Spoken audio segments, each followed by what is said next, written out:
Did you see the FNAF trailer? I did see the FNAF trailer, actually. I think it's really funny that they're making it. The main okay, so here's the problem for me is this, and I'm about to sound like a massive snob, okay? The problem for me is that looking just at the first Five Nights at Freddy's game, not the other ones, just the first one, I think you have like legitimate potential for an art house film. I think that the tone and feel of the game could be best captured with something deeply surreal and maybe less marketable than what they're going for. I saw the trailer and it looks like it's just going to be a horror film, right? But I feel like there's potential for a lot, so I'm going to be snobby about it. But you know that was always going to be the case. They're not gonna make some like auteur, art student directorial debut out of Five Nights at Freddy's. Del Toro should direct it. Unironically, man, let Wes Anderson direct it. F it. Give me a pastel pizzeria. All right. Will you be watching it though, Vosh? Probably. FNAF is based on the idiotic idea that a door needs power to stay closed. How is that high art? Well, you wouldn't have to worry about that in the movie. In the movie, you wouldn't need, like, the gameplay loop. I have a feeling it's going to be campy as hell. Yeah, probably. Give us a pitch for Wes. I can't come up with a Wes Anderson trailer pitch like that. What the f***? I'm not ChatGPT. Jesus. What's your favorite Wes Anderson movie? I don't have a particularly original opinion on this, I don't think. Wait. Is it Moonrise Kingdom?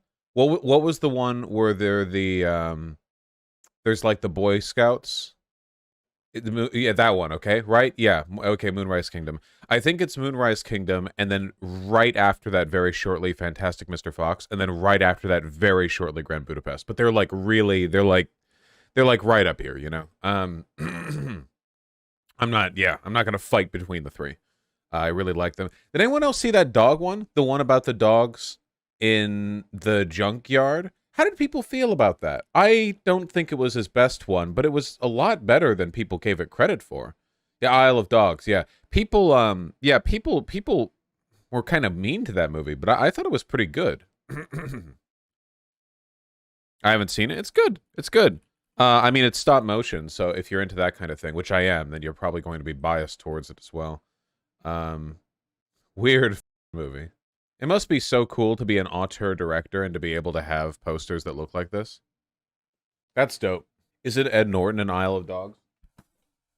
I think so, yeah. Okay, wait, really quickly. I don't see this get discussed enough. Why does nobody talk about Ed Norton? Despite him being legit, like, one of the best... Like, okay, maybe I'm really biased here, from Birdman. But I feel like Ed Norton slaps and like knocks the socks off of whatever the he's in, and but I don't ever see him talked about. I don't see like red carpet photos. I don't see people like, well, I guess I wouldn't see people thirsting over him because he looks like a weird dude, and apparently he's an asshole, but whatever, like, you know, in terms of like acting ability, I don't know. Yeah, he's supposed to be hard to work with. When did he last make a movie? We've seen Birdman, right? Like, Birdman was so good. He was in Glass Onion? Ah, son of a bitch, you're right. He was. That's true, yeah. Ed Norton is very picky with his roles, very private, very hard to work with, so yeah. Well, I kind of like that better than an actor who will do, like, literally anything, right? How many actors do we have who will just say yes to any project? I feel like that's really degrading. Okay, maybe this sounds snobby, I don't know. If you're an actor, you're an artist, right? Obviously. Like, ideally, I would hope so. That's a good attitude to approach it with.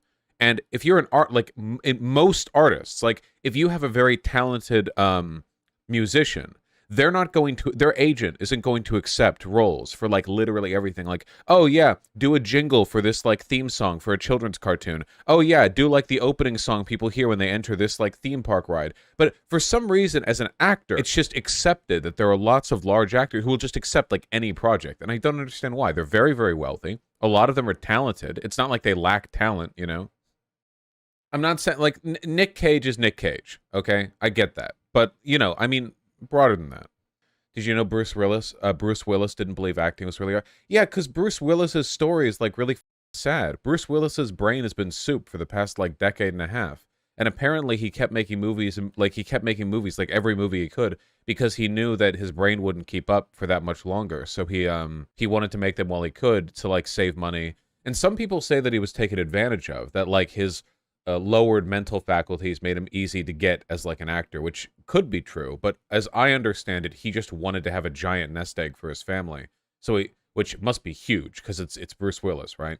So he did like anything he was asked to. Yeah, it was super obvious something was wrong with Bruce Willis for years of movies. Yeah, it was bad enough to the point that like I don't think they should have been casting him. Like if you watch anything that he's done since the last movie that he did that I remember there being like any acting in was the one that had Joseph Gordon-Levitt, Looper, I think. I remember him acting a bit in that one. I don't remember him acting in anything after that. I don't think people should have been casting him. If I was like a casting director, I don't think I would have got like, oh man, look at Bruce Willis's like performance for the past decade, you know? He did good in The Expendables. I never saw that. So, yeah, maybe. His character in Moonrise Kingdom is amazing. Well, yeah, that would have been like right around that time, like earlier, 2012. Yeah, about a decade ago. Yeah, yeah. There are a lot of cheap movies that got off in name recognition. Yeah, I know it's a business. It was the producer who was exploiting him. Really? Man, that's so sad. Because if you're like a producer or an agent or whatever, you also want to make all the money you can, right? Bruce Willis was exploited by movie producers who kept casting him in films, even though he wasn't able to remember his lines or perform because of aphasia, a new report claims. That sucks so much. I thought he was just bored for a while. Like I just thought he didn't give a shit with the acting because we didn't know about the aphasia. I thought he was kind of like Johnny Depp in the Pirates movies, where they had him like with an earpiece. They were feeding him lines on set, so he didn't even memorize the script. What is aphasia? It's pretty bad. Loss of ability to understand or express speech caused by brain damage. So it's basically like ultra dyslexia, right? Like it's dyslexia, but all speech. It's the part of your brain that controls communication just stops working. It's triple dyslexia, if anything. In September 2020, Emmett was directing Willis, now 67, at midnight in the switchgrass and couldn't get the actor to kick in a door, even with the help of a stunt coordinator, according to several crew members. In frustration, he left the set and a confused Willis asked, "Did I do something wrong?" Jesus. It's just so sad. Bruce can't remember any of his lines. He doesn't know where he is. God damn. So this isn't just like speech then. This is like full brain shutdown disease or something. Jesus, he doesn't even look like he knows where he is in this poster. Look at him. Holy shit. I'm not even like goofing. He like even in here he doesn't know like he looks where he is. His condition has advanced into dementia. Whenever the pair would need an infusion of money to pay off debts, they discussed making, quote, another bullshit Bruce Willis movie, according to former assistant Anna Szymanska. That's so fucked up. I hope they get blacklisted for this. They probably won't, though. Hollywood? Yeah, the funny thing is that, like, Hollywood is seen as a bastion of liberal values. It's not.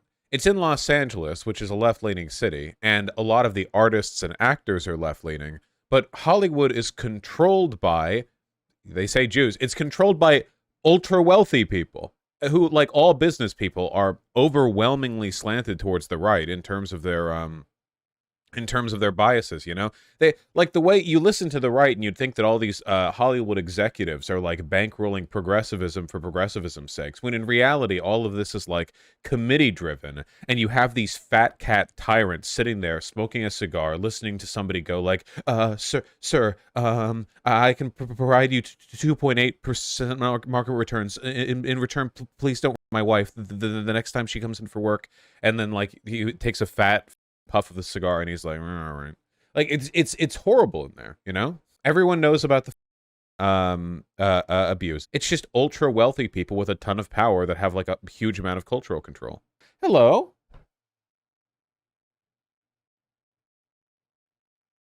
What are we doing? What are we contemplating today?